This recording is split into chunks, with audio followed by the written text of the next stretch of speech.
विधानसभा चुनाव की तारीखों के ऐलान के साथ ही मुजफ्फरपुर जिले में आदर्श आचार संहिता प्रभावी हो गई है।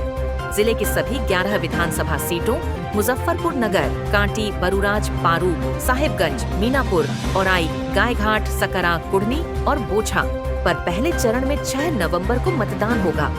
जिला निर्वाचन अधिकारी सुब्रत कुमार सेन ने प्रेस कॉन्फ्रेंस में बताया कि इस बार जिले में 4186 मतदान केंद्र बनाए गए हैं, जहां कुल 32,91,748 मतदाता अपने मताधिकार का प्रयोग करेंगे। इनमें बड़ी संख्या में नए मतदाता भी शामिल हैं। नामांकन प्रक्रिया 10 अक्टूबर से 17 अक्टूबर तक चलेगी। इसके बाद स्क्रूटनी और नाम वापसी की प्रक्रिया पूरी की जाएगी। मतदान सुबह 7 बजे से शाम 6 बजे तक होगा। निर्वाचन अधिकारी ने बताया कि पहली बार मतदान केंद्रों के 200 मीटर दायरे में मोबाइल फोन ले जाने पर रोक रहेगी। प्रत्येक बूथ पर मोबाइल जमा करने की सुविधा उपलब्ध कराई जाएगी। बूथ कर्मियों को भी मोबाइल ऑफ मोड में रखना होगा। राजनीतिक दलों को केवल 100 मीटर की सीमा तक प्रचार की अनुमति दी गई है। जिले के 100 बूथों पर वेबकास्टिंग की व्यवस्था की गई है, जिसकी मॉनिटरिंग जिला, राज्य और केंद्र स्तर पर होगी। महिलाओं के लिए विशेष बूथों की संख्या 50 के आसपास रखी गई है। मतदान के लिए EPIC कार्ड के अलावा 10 अन्य पहचान पत्रों को भी मान्यता दी गई है। सोशल मीडिया पर अफवाहों और भ्रामक सूचनाओं पर नजर रखने के लिए एक विशेष निगरानी टीम गठित की गई है।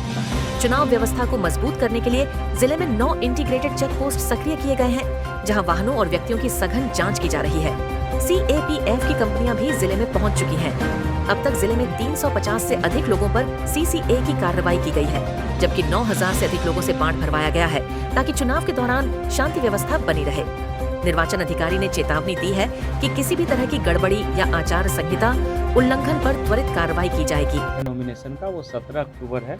उसके अगले दिन 18 अक्टूबर को स्क्रूटनी होगी नॉमिनेशन पेपर की, समीक्षा जो होती है। विड्रॉल की तिथि 20 अक्टूबर है, सोमवार के दिन, और 6 नवंबर को चुनाव होगा। 14 नवंबर को जो है वो काउंटिंग होगी।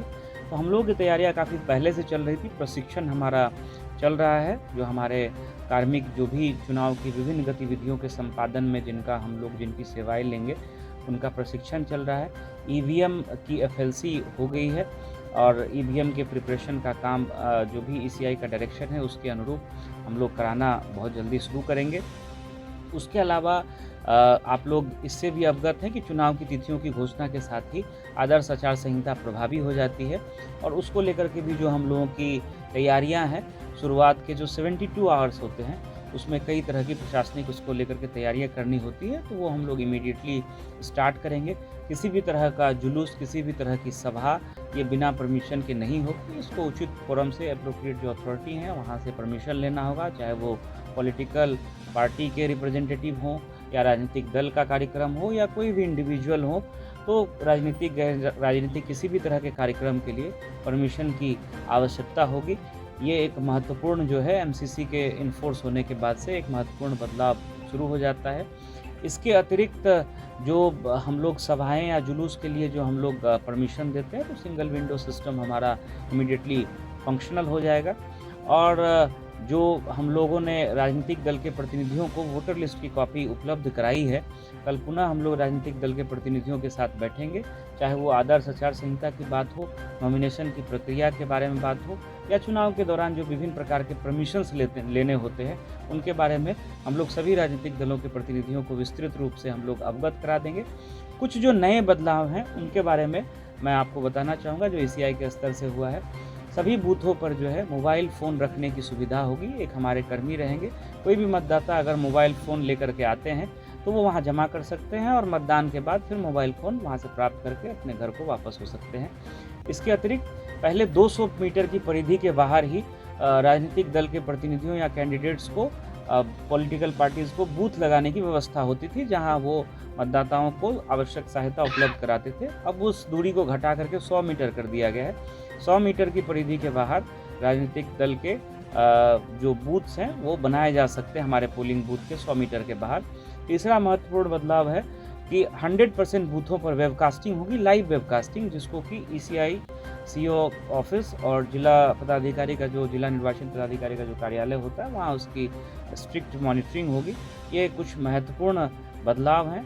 इसके अतिरिक्त क्रिमिनल एंटीसीडेंट जिन भी कैंडिडेट्स का है उनको 3 बार इलेक्ट्रॉनिक और 3 बार प्रिंट मीडिया में वो सारी सूचनाएं देनी होती हैं, पॉलिटिकल पार्टीज़ को भी देनी होती है। इसके बारे में भी हम लोग कल पॉलिटिकल पार्टीज़ को अवगत कराएंगे और जो भी चुनाव की प्रक्रिया है उसके संबंध में जो विभिन्न हमारे स्टेक होल्डर्स हैं सबके साथ हम लोग बात करके और हम लोग समन्वय स्थापित करके ईसीआई के दिशा निर्देश के अनुरूप बहुत शांतिपूर्ण और निष्पक्ष तरीके से चुनाव संपन्न वेबकास्ट होगा, उसका डिस्प्ले हमारे कंट्रोल रूम में रहेगा। पटना में जो सीईओ सर का ऑफिस होता है मुख्य निर्वाचन पदाधिकारी का, वहाँ होगा और ईसीआई में दिल्ली में उसकी लिंक रहती है। उसकी रिगरस जो है वो मॉनिटरिंग होगी, किसी तरह से कहीं पर भी कोई गड़बड़ी नहीं होने पाए। लॉ एंड ऑर्डर को लेकर के सीएपीएफ की जो पैरामिलिट्री फोर्सेस की कंपनीज काफ़ी संख्या में आनी ज़िले में शुरू हो गई हैं। हम लोग जो एरिया डोमिनेशन का एक्सरसाइज करते हैं वो हम लोग इमीडिएटली स्टार्ट करेंगे। इसके अतिरिक्त जो स्टैटिक सर्विलेंस टीम है वो 10 अक्टूबर से जो डेट ऑफ नोटिफिकेशन है, गजट नोटिफिकेशन, उस दिन से प्रभावी हो जाएगा।